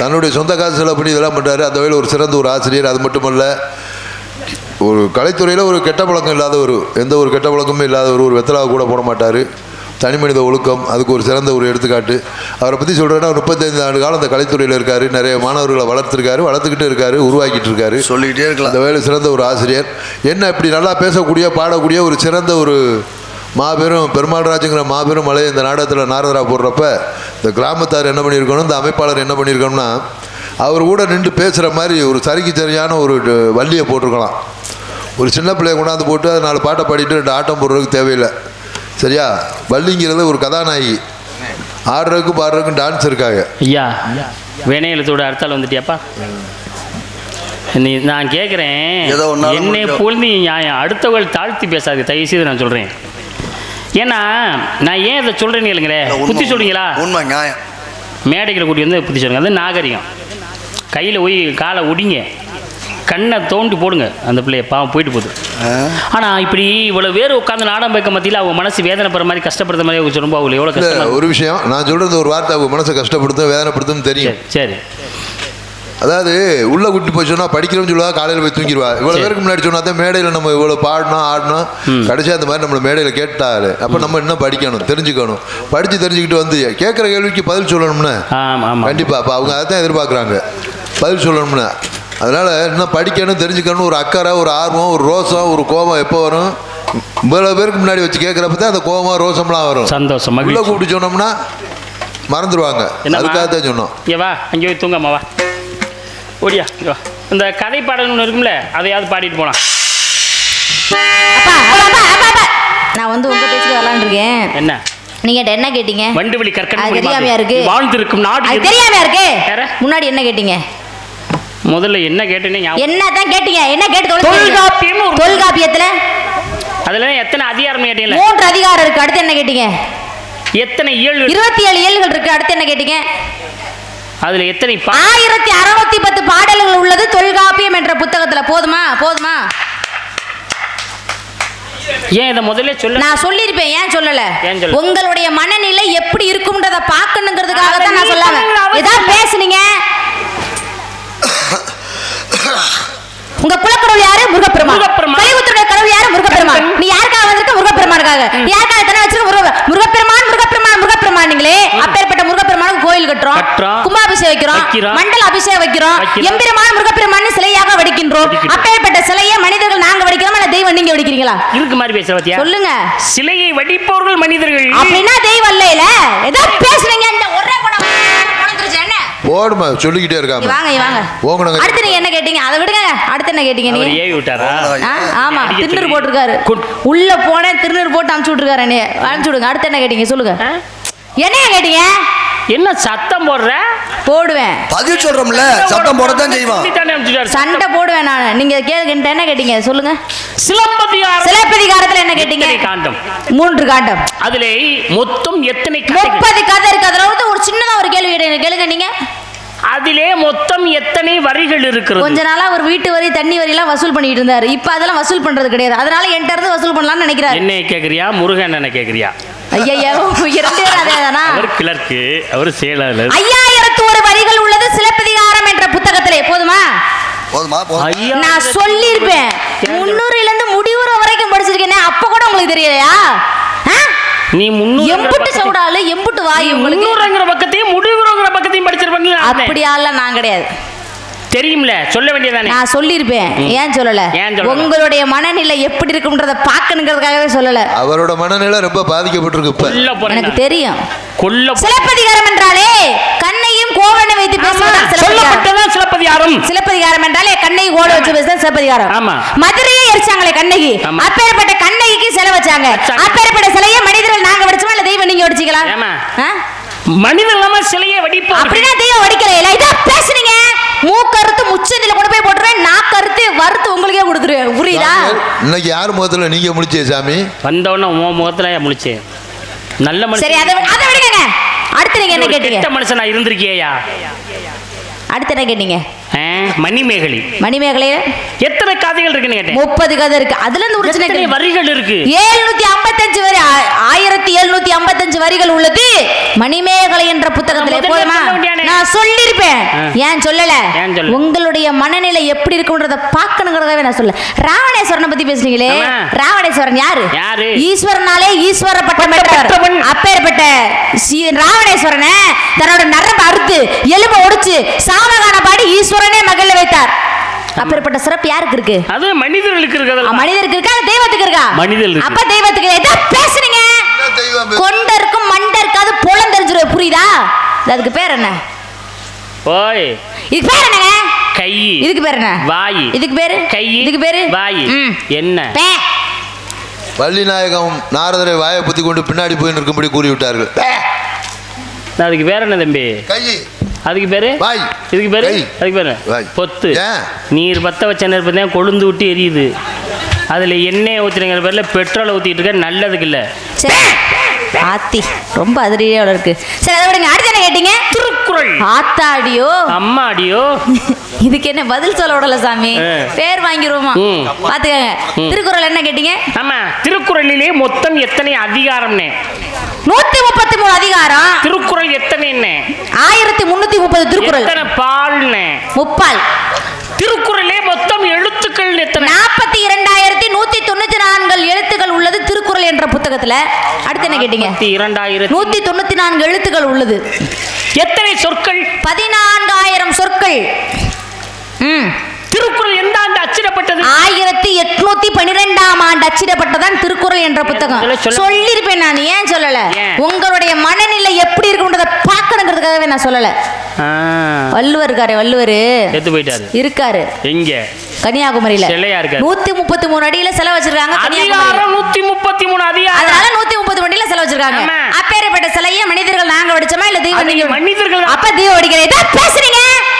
தொலைச்சிருவத வச்சு புரியுதா? போடுமா மண்டையில. டேய் உன்னைய தாண்டா கொல்ல போறேன், உள்ள எந்திரிச்சு போயிரு. வள்ளுவருடைய மனைவி பேர் தான் வாசுகி. வாசி என்ன பண்ணுவாங்க? அனுதினம் போய் உரக்கணத்துல போய் தண்ணி இறைப்பாங்க. தண்ணி இறைச்சிட்டு இருக்கும்போது வள்ளுவர் கூப்பிடுவாரு, வாசுகி அப்படின்னு கூப்பிடுவாரு. உடனே அந்த அம்மா என்ன பண்ணுவாங்க, அந்த வாளியை விட்டுட்டு வருவாங்க. ஆனா அந்த வாளி உங்க நடுவீட்டுல பேசுற பேச்சு பாருங்க, சாமியார் பேசுற அறிவு இருக்கானுக்கு. சோறு திங்கிறியா என்னத்த தண்ணி? ஒரு மேடையில நாகரிகம் இல்லாம அநாகரிகமா நடுவீடு பேசுறீங்க. இந்த நடுவீடு ஓரத்து வீடு உள்ள உன் வீட்டுக்குள்ள போய் வச்சுக்க. யாரை பார்த்து நடுவீடு? மரியாதை. தமிழ் கடவுளை வணங்கக்கூடிய நீ தமிழை பேசு. அப்புறம் ஏன் வள்ளின மல்லின இடையின்னு வச்சாங்க? கஷ்டத்தை போற வள்ளினம் அஞ்சன நம்ம மல்லினம் யாரோட இடையினம் எதுக்கு தமிழை வச்சு சொன்னாங்க? தமிழ் 247 எதுக்கு போட்டாங்க? நல்ல வார்த்தைகளை பேசுவதற்கு தான். தீய வார்த்தைகளை பயன்படுத்தும் நடுவிடு. நான் போய் முருக கடவுளோட பேசுறேன். மேடையில் பேசுறீங்க, நாகரிகமா பேசுங்க. ஒரு நாரதரை 10 வள்ளி நடுவிடுன்னு கேட்கலாமா? எந்த புராணத்துல இருக்கு? அவர் கேட்குற பதில் சொல்லுங்க. நடுவிடு கொன்னோட இனிமே வாய் சவுடால் பேசக்கூடாது, சரியா? வருமா வராதாமா? அவர் எவ்வளவு பெரிய நாரதர் முனிவர், அவரை போய்கிட்டு நடுவீடு நேக்கிறீ. அவரே இருக்க வீடு இல்லாம தான் ஊரா சுத்துறாரு. எனக்கு தெரியுங்க, வீடு இல்லாதவங்கள தான் கோவம் ரோசம். அம்மா எனக்கு வீடு இருக்கா இல்லையான்னு கேட்டாங்க. வீடு இருக்கா இல்லையான்னு கேட்டாங்களா? வாயை கொடுத்து வாங்கி கட்டிக்கிட்டீங்க. பாருமா உன் வேலையை பருப்பு. ஆதார் கார்டு இருக்கா, ரேஷன் கார்டு இருக்கா? நீ என்ன லோன் கொடுக்க போறிய? எனக்கு முதல்ல வீடு இருக்கா? லோனை வாங்கிக்கிட்டு தான் இடமே வாங்க பார்க்கணும். அதுக்கப்புறம் வீடு கட்டுவோம். என்ன ஆகும்? அந்தரத்திலே நிற்கும். அவ்வளவு சிறந்த கற்பத்தன்மை உடையவள் வாசுகி. அப்பேற்பட்ட சிறப்பு மனிதர்கள் எங்களுக்கு இருக்கா இல்ல தெய்வம் உங்களுக்கு இருக்கா? அது மனிதர்களுக்கு தரம். அப்ப தெய்வத்துக்கு இல்ல பேசுறீங்க. இடுப்ப ஒடிச்சு அடுப்புல போட்டுருவேன், புரியுதா? 2 கையும் ஒடிச்சு விடுமா சொன்னேன்.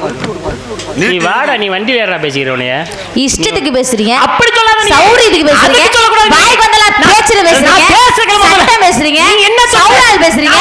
நீங்க என்ன பேசுறீங்க? ஆமா சார் போட்டு போறதா? என்னப்பா கூப்பிட்ட? உங்களை விட 2 கட்ட சுதி இங்க கூட அலையச்சனுக்கு. அவர்தான் கூப்பிட்டாரா? சரி அமைதி. இல்ல ஓ நோகதி பேசுறதுக்கு நான் கேட்டுக்கிட்டேன். இஷ்டத்துக்கு பேசுறீங்க. இருமா சௌரியத்துக்கு பேசுறீங்க. அப்படின்ட்டானா? நாங்களும் ஒரு ஆளை வச்சிருக்கோம். அம்மா வள்ளிநாயகம், என்னப்பா? நல்ல தெளிவான பேச்சு, நல்ல ஞானம், நல்ல பாட்டு, நல்ல குரல் வளம். அந்த பாட்டை பாடுற அளவு குரல் வளம், நல்ல ஞானம், எல்லா திறமையும் ஆண்டவன் நிறைய கொடுத்துருக்காங்க உங்களுக்கு. ஜோரா ஒரு கைதட்டு கொடுங்க. சின்ன குழந்தையா இருந்தாலும் தைரியமாக மேடையில் ஏறி பேசி பாடி இவ்வளோ புராணங்கள் இதிகாசம் எல்லாமே பேசுகிறீங்க. நிறைய சிறு வயதில் நிறைய ஞானத்தை கொடுத்துருக்கான். ரொம்ப சந்தோஷம், மகிழ்ச்சி. அது மட்டும் அல்ல, எல்லாரும் குழந்தை வைக்கிறோம், எல்லார் வீட்லேயும் குழந்தை இருக்குது. எல்லா குழந்தையும் இங்கே வந்து நிற்க முடியுமானா? கண்டிப்பாக முடியாது. கலைவாணியோட அருள் பரிபூர்ணமாக இருந்தால் தான் இந்த இடத்துக்கு வர முடியும். இந்த மாதிரி நின்று பேச முடியும், பாட முடியும். அந்த வகையில் உங்களுக்கு எல்லா திறமையும் ஆண்டவன் கொடுத்துருக்கான். வாழ்க வளமுடன். அது மட்டும் அல்ல, தங்கத்தட்டு வெள்ளித்தட்டு கண்ட தட்டுலாம் கடையில் காசை கொடுத்தா எத்தனை தட்டு வேணாலும் வாங்கலாம். இப்போ கொடுத்தாலும் இப்போ கைதட்டு இதுக்கு ஈடு இணையே இல்லை. இதை காசை கொடுத்தா வாங்க முடியுமா? திறமை இருந்தால் தான் கிடைக்கும். அந்த வகையில் ஆண்டவன் உங்களுக்கு எல்லா திறமையும் கொடுத்துருக்காங்க. அதே மாதிரி இந்த ஊர் ரசிகர்கள், இந்த கிராமத்தார் நல்ல கலைஞர்களை தேர்ந்தெடுத்து போட்டிருக்காங்க. எந்த குறையும் சொல்ல முடியாது. எல்லாமே நிகழ்ச்சி நல்லதமாக போயிட்டுருக்கு. என்ன இப்படி நல்லா பாடக்கூடிய பேசக்கூடிய உலகம் முழுக்க உள்ள தமிழர்கள் தனது ரசிகராக வைத்திருக்கக்கூடிய சிறு வயதாக இருந்தாலும் ஒரு சிறந்த வள்ளி நந்தினி. இப்படி ஒரு மாபெரும் நந்தினிங்கிற ஒரு வள்ளியை போடுறப்ப இந்த கிராமத்தார் என்ன பண்ணியிருக்கோம்னா, அந்த வள்ளி கூட ஈடு கொடுத்து பேசுகிற மாதிரி ஒரு நாரதரை போட்டிருக்கணும். கொஞ்சம் இல்லையா? அம்மா வேடிக்கை பார்க்குறவரை கொண்டாந்து போட்டு தண்ணியை குடிச்சுக்கிட்டு கொஞ்சம் விட்டு இல்லையா? அடா புண்ணியவானே, என்னையா கொஞ்ச நேரத்துக்கு முதல்ல இதிகாச சுடர், இலக்கிய சுடர், புராண புயல், இப்படி பல பட்டங்களுக்கு சொந்தக்காரர் பெருமாள்ராஜ்னு ஒரு நாரதர் போட, அதுக்கு தகுந்த மாதிரி ஒரு வள்ளியை போடணும்னு சொன்னீர். அடா தண்ணீர் என்ற வெந்நீர் குடித்து விட்டு வருவது போல் கண்ணீர் வருவது போல சொன்னீரே. உன்னீர் உன்னீர் என்று உபசரியா தன்மனையில் உண்ணாமல் கோடி பெறும் என்று சொன்னீரே. அவையே ஒரு தண்ணீரை கேட்கும்போது என்ன ஒரு கண்ணீர் வருவது போல் வெந்நீரே உள்ளே சென்று. ஏப்பா எங்கே சாமி இருந்த வேலை நிலம்? காரைக்குடி. காரைக்குடி அங்கேயே விசாரிச்சேன். எப்பா உங்க மேல எனக்கு ஒரு சின்ன வருத்தம். அடிமா எப்பா நீங்க புத்தி சொல்ற மாதிரி இருந்தா மேடைக்குள்ள கூட்டி கொண்டு போய் அடிங்க உதங்க கழுத்து நடிச்சு கூட கொள்ளுங்க விஷத்தை வச்சு கூட கொள்ளுங்க, உங்களுக்கு முழு உரிமை இருக்கு. இந்த வசனத்தை தானே அவரும் சொன்னாரு. அதனாலதான் இப்ப நான் சொல்றேன். ஆனால் இப்படி ஒரு 500 பேர் 1000 பேர் நாடகம் பார்க்குற மத்தியில் ஒரு 40 ஆண்டு காலம் அனுபவம் உள்ள ஒரு நாரதரை மேடையில் வச்சு நீங்கள் இப்படி அசிங்கப்படுத்துனீங்கன்னா அவங்களுடைய மனநிலை எப்படி இருக்குன்றதை யோசிச்சு பார்த்து இந்த வசனத்தை சொல்லியிருக்கலாம். உள்ள கூட்டிட்டு போய் சொன்னா இவர் என்ன சொல்றாரு, நம்ம என்ன கேட்கறதுன்னு நினைப்பாரு. ஏன் இவ்வளவு பேருக்கு முன்னாடி வச்சு சொன்னா தான் நம்ம இன்னும் படிக்க வேண்டியிருக்கு, தெரிஞ்சுக்க வேண்டியிருக்கு. படிச்சு தெரிஞ்சுக்கிட்டு மாபெரும் இந்த வள்ளி நந்தினியை மீண்டும் ஒரு மேடையில் சந்திக்கிறப்ப பேச்சு ஜெயிக்கணும் சிறப்பு அப்படின்னு ஒரு ஆர்வம், ஒரு வெறி, ஒரு கோபம் எப்போ வரும்? உங்களுக்கு மக்களுக்கு முன்னாடி வச்சு சொன்னா தான் உங்களுக்கு அந்த இது படிக்கணுங்கிற ஒரு ஆர்வம் வரும். அதுக்காண்டி சொன்னோம். துரையரசு சிவாஜி செத்துட்டாருந்தியா, ரெடி ஆயிட்டாரு, ஓ உருவத்திலாயே பிறந்திருக்காரு. நீ ஒரு ஆள் போதும் படம். நீங்க இஷ்டத்துக்கு பேசுறீங்க, சௌரியத்துக்கு பேசுறீங்க, வாய்க்கு வந்தெல்லாம் பேச்சுன்னு பேசுறீங்க, சட்டம் பேசுறீங்க, சௌடால் பேசுறீங்க. நீங்க என்ன பேசுறது? ஆமா சாமி போட்டு போட்டு அங்க இருந்து நான் வள்ளி வேஷம் போட்டுருக்கேன். தெய்வம் இல்லாம வர முடியாதுங்கிறீங்க, மனிதன் இல்லாம தெய்வம் வந்துட முடியுமா? போய் ஒரு கோவில் கட்டி பாருங்க, போய் ஒரு கும்பாபிஷேகம் வச்சு பாருங்க, போய் ஒரு மண்டலாபிஷேகம் பாருங்க. காப்பு கட்டிருக்கீங்களா? காவி எடுத்திருக்கீங்களா? ஒரு பூ மிதிச்சிருக்கீங்களா? ஒரு அளவு குத்திருக்கீங்களா? இதெல்லாம் பண்ணி பார்த்தாதானே மனிதன் நிலைமை என்னன்னு தெரியும். அதை ஒரு செங்கக்கல் எடுத்து கொடுத்துருக்கீங்களா? ஒரு சூடை எடுத்திருக்கீங்களா? நீங்க தேவை இல்லாம பேசுறீங்க. நீங்க அவன் பிராட்டி என்ன சொல்றாங்க தெரியுமா? பெரிது பெரிது போன பெரிது நான்முக படைப்பு கரியமா உந்திய பிறந்தோர் கரியமா அலைகட தீன்றோன் அலையோட குருமுனி கையில் அடக்கம் குருமுனிய குலசத்தில் அடக்கம் மாசம் அரவேன குறுதலை வாரம் அரவ உமையான் சிறையில் மோதிரம் ஓய இரவில் நடக்கம் இரவுல தொண்டர் அடக்கம் தொண்டரின் பெருமை பேசுறாங்க. பெரிய நாயகத்தனை கத்துவேன், என்ன வேணாலும் பேசு. மனிதர்லாம தெய்வம் வந்துட முடியுமா? சொன்னீங்கன்னா நாக்கறது உன்னை நடுத்தல விடு. என்ன பேசுற நீ? மனிதர் இல்லாம தெய்வம் வந்துடும்னா அப்ப தெய்வம் இல்லாம நீ வந்துருவியா? முதல்ல பாருங்களே, உலகத்திற்கு மனிதர்களை கொடுத்தவன் இறைவன். நல்லா கவனிக்க பாருங்க. ஒருத்தர் ரோட்ல அடிபட்டு கிடந்தான்னா அவரை போய் ஒருவர் காப்பாற்றினால் மனிதர்கள் போல் காப்பாற்றினீர்கள் என்று ஒரு பொழுதும் சொல்ல மாட்டார்கள். தெய்வம் மாதிரி வந்து காப்பாற்றினீங்க என்று தான் சொல்வார்களே தவிர மனிதர்கள் மாதிரி யாருமே சொல்ல முடியாது. தெரிந்து கொள்ளுங்கள், இந்த உலகிற்கு மனிதர்கள் கொடுத்தவன் இறைவன். இறைவனை அடையாளம் காட்டியவர்கள் மனிதர்கள். அது மாதிரி தெரியுமா? எவ்வளவு விஷயங்கள் இருக்கு. மனிதருள் மனிதர் உண்டு, மனிதருள் தெய்வம் உண்டு, மனிதருளும் மிருகம் உண்டு, மனிதருளும் மாணிக்கம் உண்டு. மனிதருளும் மனிதரும் இருக்கின்றார்கள், மனிதருக்கும் தெய்வம் இருக்கின்றார்கள், மனிதருக்குள்ளும் மிருகம் இருக்கிறது, மனிதர்களும் மாணிக்கம் இருக்கிறார்கள். இந்த தெய்வங்கள் அடங்கி இருக்கிறதுல நம்ம என்ன விஷயங்கள் பேசலாம், எத்தனை விஷயங்கள் பேசலாம். இங்க மேடையில் வருங்களே, டி.ஏ. அழகேசன் அவர்கள் ஹார்மோனிய சக்கரவர்த்தி, சிறந்த ஹார்மோனிய சக்கரவர்த்தி, பேரும் புகழும் வாங்கியவர். கோவில்பட்டி என்ற தங்கம் டி.ஏ. அழகேசன் அவர்கள் எவ்வளவு அழகாக எத்தனை பாடல்களை மேடையிலே வள்ளி நாயகம் பாடியதை எத்தனை பேர் கேட்டிருப்பார்கள். நீங்களும் பாடிய ஒரு பாடல், இதுவரையிலும் வள்ளி நாடகத்திலே இந்த வள்ளியும் பாடாத ஒரு பாடல், சிங்காரவேலனே தேவா என்ற பாடல். அந்த பாடலுக்கு தவிழ் நாதசுரம், நாதசுரத்தில் சொல்ற சுரங்கள் எல்லாம் அப்படி வாசிப்பார்கள். ஆனால் இவர் என்ன செய்தார்? இந்த ஹார்மோனியத்திலே அத்தனை சுரங்களையும் அழகாக வாசித்து மக்கள் மத்தியிலே கரகோஷம் வாங்கினார்கள். என்றால் என்ன காரணம்? இறைவனுடைய அருள். தெய்வம் கொடுத்தது, தெய்வத்தினுடைய அருட்கடாச்சலினா பெட்டி வாசிக்க முடியுமா? அவரே மேடையில உட்கார முடியுமா? எல்லாரும் உட்கார்ற தகுதி திறமை இருக்கா? எத்தனை மிருதங்கள் பார்த்துக்கலாம். ஆனால் இங்கே அமர்ந்திருக்கின்றாரே ஆவுடையார் கோயில் மண்டலத்தை என்றதகம் பி. மோகன்தாஸ் அவர்கள் எவ்வளவு அழகாக இந்த மிருதங்கங்களை வாசிப்பதற்கு அதாவது முதலிலே வந்த மறைந்திருந்ததுக்கு பார்க்கும் மர்மம் என்ன என்ற பாடல்களுக்கெல்லாம் எவ்வளவு அழகாக கொன்னக்கோள் சொல்லிக் கொண்டு வாசித்து மக்கள் மத்தியிலே கரகோஷம் வாங்கி வரார் மோகன்தாஸ் அவர்கள். எவ்வளவு சிறப்பு இருக்கிறது. எத்தனை ஆளோடு பலவாத்திய மலரை பார்த்திருக்கலாம். ஆனால் அங்கே அமர்ந்திருக்கிறார் துரைராஜ் அவர்கள் 2017 சிறந்த பலவாத்திய மலர் விருது வாங்கியவர் என்பதற்கு மிகப்பெரிய எடுத்துக்காட்டு ஆரம் துரைராஜன் அவர்கள். பெருமைகள் இருப்பது காரணம் தெய்வம். தெய்வம் இல்லைனா உட்காரவே முடியாது. அருப்பெரும் ஜோதி தனிப்பெரும் கருணை என்பமே ஜோதியே ஜோதி வடிவாக இங்கே தாளமா அமர்ந்திருக்கின்றாரே, காரணம் தெய்வம். தெய்வம் இல்லாம யாருமே வர முடியாது. தெய்வம் இருந்தால் தான் உலகிலே மனிதன் பிறக்க முடியும் என்பதற்கு மிகப்பெரிய எடுத்துக்காட்டு. நான் சொல்றேன், தெய்வத்தினால்தான் ஒருவருடைய ஜாதகங்கள் கணிக்கப்படுகிறது, தெய்வத்தினால்தான் ஒவ்வொருவருடைய லக்கணங்கள் கணிக்கப்படுகிறது, தெய்வத்தினால்தான் ஒவ்வொருத்தருடைய நட்சத்திரம் கணிக்கப்படுகிறது, தெய்வத்தினால்தான் ஒரு ராகு கேது கவனிக்கப்படுகிறது. எல்லாமே கணிக்கப்படுகிறது என்பதற்கு காரணம் இறைவனுடைய அருளாட்சியால் தான். இன்னைக்கு போய் நம்ம ஜாதக நோட்டை எடுத்துட்டு போறோம் அப்படின்னா அதுக்கு காரணம் என்ன? இப்ப என்ன கிரகாதிபலம் நமக்கு நடந்துகிட்டு இருக்கு அப்படிங்கறத பாக்குறதுக்கு என்ன ஜாதகம், எந்த இடத்துல என்ன போய்கிட்டு இருக்கேன், ராகு இங்க இருக்கேன், கேது இங்க இருக்கேன், விவரத்தை சொல்லமா இல்லையா? இப்ப தர்மன்னு ஒருத்தர் இருக்கேன்ல, தர்மம் எந்த வருஷம் பிறந்த பிறந்தான்னு ஒண்ணு தெரியுமா? தருமனா? தர்மன் இருக்கால, பாண்டவர்கள் 5 பேரு. பிரஜாபதி வருடம் பிறக்கார். எந்த மாதம் பிறந்தேன்? ஐப்பசி மாதம். எந்த பிறையில பிறக்கேன்? வளர்பிறை 5ஆம் நாள். என்ன நட்சத்திரம்? கேட்ட நட்சத்திரம். என்ன தனுசு லக்னத்தில் அபிசித்தி முகூர்த்தத்தில் மதிய வேளைக்கு பிறகு, அதாவது கலியுகம் ஆரம்பிப்பதற்கு 127 ஆண்டு 5 மாதம் 5 நாட்கள் இருக்கு. அநேகமா 15/8/3102 என்று பிறந்தவன் தான் தருமன். போதுமா? போச்சுரா. ஜாதகம் நான் சொன்ன உடனே ஜாதகத்தில் அவன் பிறந்த ஜாதகம் முதல் கொண்டு சொல்லிட்டியே. செத்து போயிட்டான், போய் தூக்கிட்டு வந்துட்டேன். யார் ஜாதகத்தை? தருமனோட ஜாதகத்தை. அவன் செத்துருக்க மாட்டேன். சத்தியமா செத்து தான் போயிட்டாரு. நீ அவனை கொன்றுப்ப.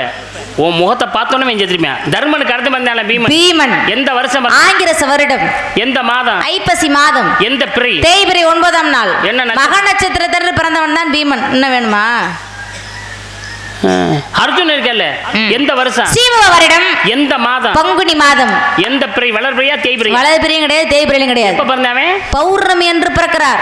பங்குனி மாதத்திலே, பௌர்ணமியிலே. பௌர்ணமி நாளே உத்திர நட்சத்திரம் தான். உத்திர நட்சத்திரம் பிறந்தனால தான் அவருக்கு பர்க்குணன் என்ற பேர் உண்டு. போதுமா? சூப்பர்யா சூப்பர்யா, எவ்வளவு வேணாலும் நீங்க பேசலாம்யா. வேலையை பாடுறியா? நானே இப்போ கடுப்பில் இருந்துகிட்டு இருக்கேன். பேசாம கொன்னே விடு உன்னைய. எல்லாத்துக்கும் காரணம் நீ தான். அவரது உனக்கு துண்ணூறு போட்டுக்கிட்டே இருக்காரு, நீ எனக்கு தூண்டி விட்டுக்கிட்டே இருக்க. நான் உன் மேலே கடுப்பில் இங்கே நான் பேசிட்டு இருக்கேன். உன் மேலே கடுப்பில் இங்கே பேசிட்டு இருக்கேன். நான் நகுலன் சகாத இருக்காங்கல்ல, எந்த வருஷம் பிறந்தாங்க? பவ வருடம். எந்த மாதம்? பங்குனி மாதம். இவங்க என்ன பிறையில பிறக்கிறாங்க? இவங்களும் பௌர்ணமி அன்னைக்கு தான் பிறக்கிறாங்க. என்ன நட்சத்திரம்? அஸ்வினி நட்சத்திரத்தன்று பிறக்கிறார்கள். அதனால இவங்க நட்சத்திரம் என்பது மாறுகிறது ஒவ்வொரு நேரத்திலையும். ஆமா, அது முடிய போற நேரத்துல பிறந்தா அப்புறம் மாறதானே செய்யும். பாண்டவர்களுக்கு எதிரி யாரு? கௌரவர்கள். கௌரவர்கள் எத்தனை பேரு? ஓ, அவங்க 100 பேர்ல இருக்காங்க. நான் விட மாட்டேன். எத்தனை இருந்து கேட்பேன். 100 பேர் இருக்காங்க. நான் கவலையப்பட மாட்டேன். இன்னைக்கு உன்ட்ட என்னதான் திறமை இருக்குங்கிறது. ஐயோ, 100 பேர் இருக்காங்க. நான் முடிக்க மாட்டேனே சொல்லிட்டேனே. 5 மணி ஆகுது 6 மணி ஆகுது, எனக்கு கவலை இல்லை. நான் கேள்வி வைப்பேன், பதில் சொல்லு. இல்ல நான் பதில் தெரியாண்டு உள்ள போயிரும். 100 பேர் இருக்காங்க சாமி. பாண்டவர்களுக்கு அப்பா யாரு? பாண்டு மன்னன். சரி, பாண்டு மன்னன் எப்ப பிறந்தாரா தானே எனக்கு தெரியும். இதெல்லாம் கேட்டவங்க அதையும் கேட்பீங்க. கேளுங்க, பதில் சொல்றேன். கேளுங்க, எப்ப கேட்பீங்க? கேளுங்க கேளுங்க. யார்கிட்ட கேட்குறீங்க? கேளுங்க சாமி. சும்மா கேளுங்க. வடிவேலு பணம் கேட்ட மாதிரி இருக்கு. பாண்டு மன்னன் எப்ப பிறந்தாரு அதானே, எப்பதான் கேட்பீங்க? சும்மா கேளுங்க, தயங்காம கேட்டு தொலைங்க சாமி. கேட்கணும் முடிவாயிருச்சு. கொஞ்சம் பேசாம சும்மா தயங்காம கேளுங்க. பாண்டு மன்னன் எப்ப பிறந்தாரு அதானே. அட எப்பதான் கேட்பீங்க? நானும் வெயிட் பண்ணிட்டு இருக்கல. நான் கேட்கவே இல்லையம்மா. பாண்டு மன்னன் எப்ப செத்தா, எப்ப தொலைஞ்சா, எப்ப பொழஞ்சா மாதிரி கேட்டுட்டு இருக்க நீ. பொழஞ்சா ஐய, யாருப்பா அவருக்கு முறுக்கு வாங்கிட்டு வந்தது? முறுக்கு யார் பாதிக்கிறது? யார் ராமங்கிறது? இங்க பாருங்க சாமி, இது என்ன நேரம் தெரியுமா? பிரம்ம முகூர்த்தம். இந்த பிரம்ம முகூர்த்தத்துல எதை பேசணும் எதை பேசக்கூடாது விவசாய எல்லாம் இப்படி அவசரமா பேசுறீங்களா? உங்களுக்கு நல்லா இருக்கா? நாங்கெல்லாம் சாதாரண மனிதர்கள். இருமா, என்ன சொல்ல வர்ற? என்ன சொல்ல வர்ற சொல்லு. அதாங்க, பிரம்ம முகூர்த்தத்துல செத்தா போனா வந்தாலும் இப்படி அபசகுணமா பேசுறீங்க. பிரம்ம முகூர்த்தத்துல செத்தானு பேசக்கூடாது. பேசக்கூடாது. பிரம்ம முகூர்த்தத்துல செத்து போயிட்டானே என்ன? மைக்ல கொஞ்சம் எடுத்து வச்சு விடுங்க. வச்சு விடுங்க, மெயின் வச்சு விடுங்க. அதுல எனக்கு அதுல வச்சு விடுங்க. போய் சேரட்ட மண்டே போட்டது என்னைய கொண்டுட்டு நீ உயிரோட வந்துருவியா? உயிர் உன்னத்தை விசாரத்தடைக்கு தூக்கிடுவேன், புரியுதா? நான் அழகப்பாவும் இவரு துறையப்பாவும் எல்லாம் வரமாட்டேன். சர்வதாரி வருடம் சித்திரை மாதம் உத்திர நட்சத்திரத்தில் இறந்தவன் தான் பாண்டு மன்னன். பாண்டு மன்னன் சாகும் பொழுது அர்ஜுனனுக்கு 16 வயது 7 நாட்கள் ஆயிருந்துச்சு. போதுமா? இப்ப நான் ஏறி பதில் சொல்லுங்க. இது என்ன யுகம்? நான் தான் உன்கிட்ட கேள்வி கேட்கணும், நீ என்கிட்ட கேள்வியே கேட்கக்கூடாது. ஏன்? நான் தான் எனக்கு புரியல. நீங்க தான் கேள்வி நான் கேட்கக்கூடாது. ஏன் நான் கேள்வி கூடாது? கேள்வி கேட்டு நீ பதில சொன்னா சின்ன பிள்ளை உனக்கு பேரும் புகழும் கிடைக்கும். நீ கேள்வி கேட்டு நான் பதில் சொன்னா உனக்கு எப்படி பேர் கிடைக்கும்? ஆளாகப்பட்ட திருநாவுக்கரசருக்கு திருஞான சம்பந்தருக்குமா என்று போட்டி நடந்தது. திருநாவுக்கரசருக்கு 81 வயது, திருஞான சம்பந்தருக்கு வெறும் 16 வயசு, சின்ன பிள்ளை. ஒரு 10 பதிகம் பாடுறாரு. 11வது பதிகத்துல தான் கதவு திறக்குது. ஆனா அந்த சின்ன குழந்தை ஒரே ஒரு பதிகம் தான் பாடுச்சு. உடனே கதவு அடைச்சுக்கிருச்சு. சின்ன பிள்ளைக்கு எவ்வளவு பெருமை இருக்கு. கேள்வி கேட்க கூடாதுன்னு சொல்றீங்க. இடுப்புல இருந்து கையெடு. கேட்டுக்கிட்டீங்களா? கேள்வி கேட்க கூடாதுன்னு கேளு. என்ன கேட்கணும் சொல்லு. இது என்ன யுகம்? இதுதான் கலியுகம் என்று சொன்னமே. இதுக்கு ஒரு தடவை சொன்னா இன்னொரு தடவை சொல்ல மாட்டீங்க. கலியுகம். இதுக்கு முன்னாடி யுகம் என்ன யுகம்? துவாபர யுகம். துவாபர யுகத்துல என்ன கதை நடந்தது? மகாபாரதம். மகாபாரதத்துல மொத்தம் எத்தனை பருவம் இருக்கு? 18 பருவம் இருந்தது. பாரத போர் மொத்தம் எத்தனை நாள் நடந்துச்சு? 18 நாள் பாரத போர் நடந்தது. பாரத போர்ல மொத்தம் எத்தனை அக்ரோனி சேனைகள் இருந்தாங்க? 18 அக்ரோனி சேனைகள் இருந்தாங்க. பாண்டவர் பக்கம் எத்தனை அக்ரோனி? பாண்டவர் பக்கம் 7 அக்ரோனி. கௌரவர்கள் பக்கம் 11 அக்ரோனி. மகாபாரத போர்ல மொத்தம் எத்தனை காலாட்படை வீரர்கள் இருந்தாங்க? 10,09,350 காலாட்படை வீரர்கள் மகாபாரதத்தில் இருந்தாங்க. மகாபாரத போர்ல மொத்தம் எத்தனை குதிரைப்படை இருந்துச்சு? 65,610 குதிரைப்படை. பாரத போரில் மொத்தம் எத்தனை யானைப்படை இருந்துச்சு? 21,870 யானைப்படை படைகள் இருந்தது? மகாபாரத போர்ல மொத்தம் எத்தனை தேர்ப்படைகள் இருந்தது? 21,870. மகாபாரத போர்ல மொத்தம் எத்தனை பேர் காணாம போனாங்க? 24,165 பேர் காணாம போயிட்டாங்க. நான் கேட்டு முடிக்கல. இருமா போதுமா? இன்னும் கணக்கு உனக்கு வேணுமா? நான் ஒண்ணே ஒண்ணு கேக்குறேன். என்ன கணக்கு வேணும்? இருமா ஒண்ணே ஒண்ணு கேக்குறேன். என்ன? நீ இந்த அளவுக்கு கேள்வி கேட்கிற அளவுக்கு நான் ஒன்னும் படிக்காம வந்து இந்த மேடையில நின்னுகிட்டு இருக்கீங்க. நீ ஒரு நினைப்பு. ஒரு மேடையில இல்ல 10 மேடையில, ஒரு மேடையில பேசுறத 10 மேடையில பேச, 10 மேடையில பேசக்கூடிய பேச்ச ஒரு மேடையில பேசி முடிப்பேன். நான் பேசுற நீ இங்க பாருங்க, நீ சொன்னீங்களே எல்லாமே மனிதர்கள் செய்தது என்று, தெய்வங்களால் ஆனது ஒன்றுமில்லைன்னு சொன்னீங்களா? மனிதன் எழுதியதான் புத்தகம். ஆமா. மனிதன் எழுதியதான் புராணம். ஆமா. இப்ப நூல்கள் இதிகாசம் சொல்றோம், இலக்கியம் சொல்றோம். எதனா சொல்றோம்? இலக்கியம்னா ஒரு இலக்கை நோக்கி பயணிப்பதுதான் இலக்கியம். சிற்றிலக்கியம் மொத்தம் எத்தனை? 96 சிற்றிலக்கியம் அந்த இருக்கு. 96 சிற்றிலக்கியம் என்னென்ன சிற்றிலக்கியம் சொல்லு. சத்தியமா எனக்கு தெரியாது, நான் கிளம்புறேன். அப்பா, ஒரு பொம்பளை பிள்ளைய அனுப்புறதுக்கு இவ்வளவு கஷ்டமியா? எவ்வளவு கேள்வி கேட்டாலும் திணறாம பதில் சொல்லிட்டு இருக்கு. ஏங்க எங்கடா முடிக்கணும், புள்ளி வைக்கணும், அங்கேதான் புள்ளி வைக்கணும். ஒரு நியாயம் வேணாமா? என்னப்பா? அந்த அம்மா வந்து கலைத்துறைக்கு வந்து ஒரு 4 வருஷம் 5 வருஷம் தான் ஆகுது. அதுக்கு சின்ன பிள்ளை.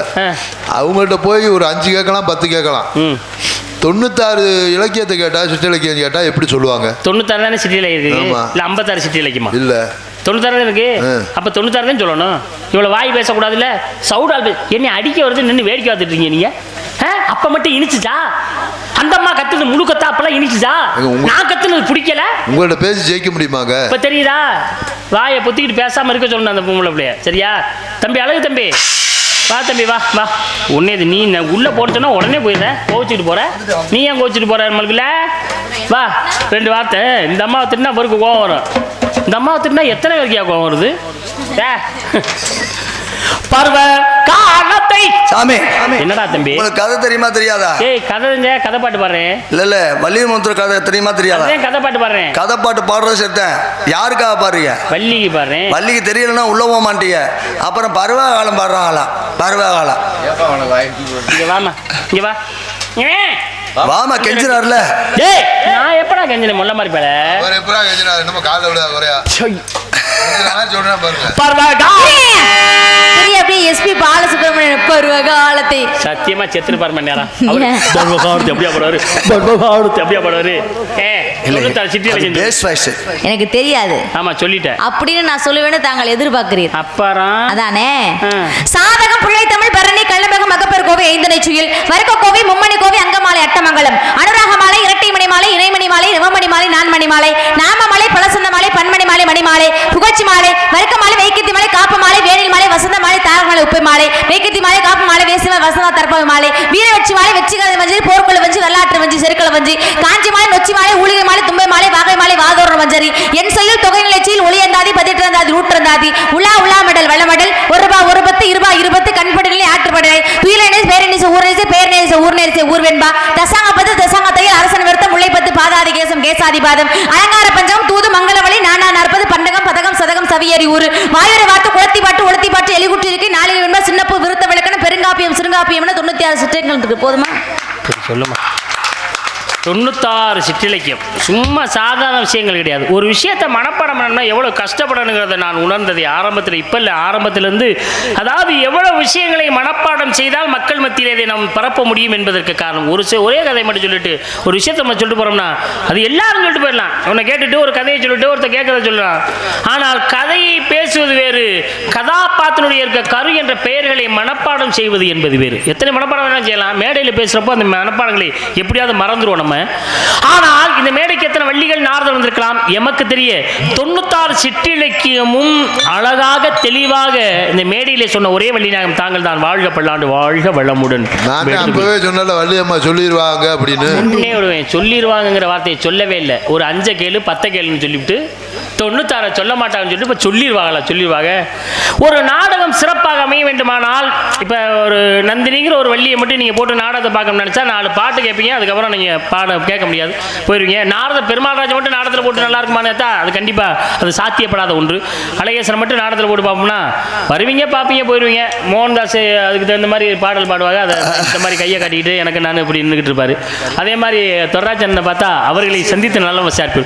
ஒரு நாடகம் வெற்றி பெற வேண்டுமானால் ஆனால் 5 நாடக கலைஞர் 4 இசையமைப்பாளர்கள் என்று கூட்டு முயற்சி இருந்தால் மட்டுமே வெற்றி பெறுமே தவிர வேற காரணமே கிடையாது. அதற்கு மிகப்பெரிய ஒரு எடுத்துக்காட்டாக திகழ்வதற்கு காரணம் அந்த நாடகம் வெற்றி பெறுவதற்கு அதனுடைய அமைப்பாளர் சிறந்த அமைப்பாளராக இருக்க வேண்டும். அதனுடைய அமைப்பாளர் மிக சிறந்த அமைப்பாளர் நமது அண்ணன் கிடாத்திருக்க முருகன் அண்ணன் தான் சொல்லலாம். அது ஒரு ஹார்மோனிய சிறந்த ஹார்மோனிய சக்கரவர்த்தின்னு பல மனதை குளிரச் செய்தவர். அந்த அளவுக்கு சிறப்பான ஒரு பாடகர், நல்ல வாசிப்பார் ஹார்மோனிய சக்கரவர்த்தி. கிடாத்திரை முருகன் அண்ணனை சார்ந்தது, அவரை சார்ந்தது தான் ஒரு நாடக அமைப்பாளர் என்பதற்கு. ஆனால் அது மட்டுமல்லாது நாடகம் சிறப்பாக என்றால் உங்களை மாதிரி எவ்வளவுதான் மழை வெஞ்சாலும் எந்திரிச்சு போகாம அந்த ஞானமாக இருந்து நாடகம் பார்க்கக்கூடிய உங்களை போன்ற ஞானத்தில் இருக்குவரை நாடக கலை அழியாது என்பதற்கு மிகப்பெரிய எடுத்துக்காட்டு திகழக்கூடிய நீங்கள் அனைவருக்கும் மனமார்ந்த நன்றிகளை தெரிவித்துக் கொண்டு அதே மாதிரி சிறந்த ஒளி ஆமா, அதை விட ஒரு நாடகம் 50% நடிகர்களை சார்ந்ததுன்னா 50% ஒளிபெருக்கி நிலையத்தை சார்ந்தது. ஒளிபெருக்கி நிலையத்தை சார்ந்த அருமையான அவர்களுக்கு நன்றி கடந்த வணக்கத்தை எடுத்து கூறி அழகான ஆண்மகன் மணாளனாக பார்த்து எப்படிப்பட்ட மாப்பிள்ளை என்பதை கூறுகிறேன்.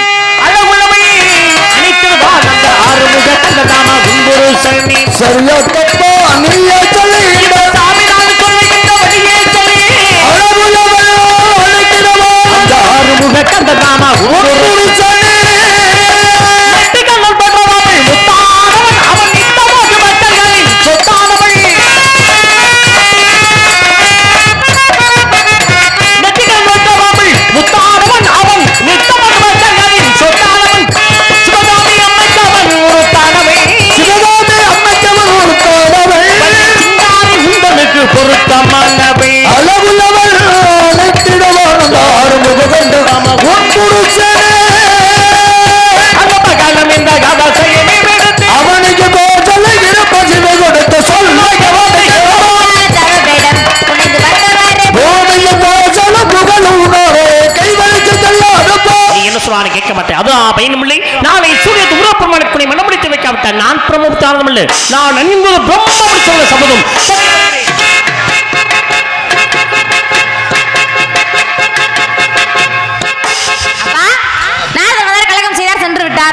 என்னைக்கே இருந்தாலும் முருகப்பெருமானை மட்டுமே திருமணம் பண்ணணுன்ற மிகப்பெரிய ஆசையில் இருக்கேன். இந்த ஊர் பொதுமக்களுக்கும் மற்றும் இந்த அனைத்து குட்டி குட்டி பாலகர்களுக்கும் மறுகாட்சி தரட்ட மனமார்ந்த நன்றி கலந்த வணக்கம் வணக்கம் வணக்கம். எல்லாருக்கும் நன்றி.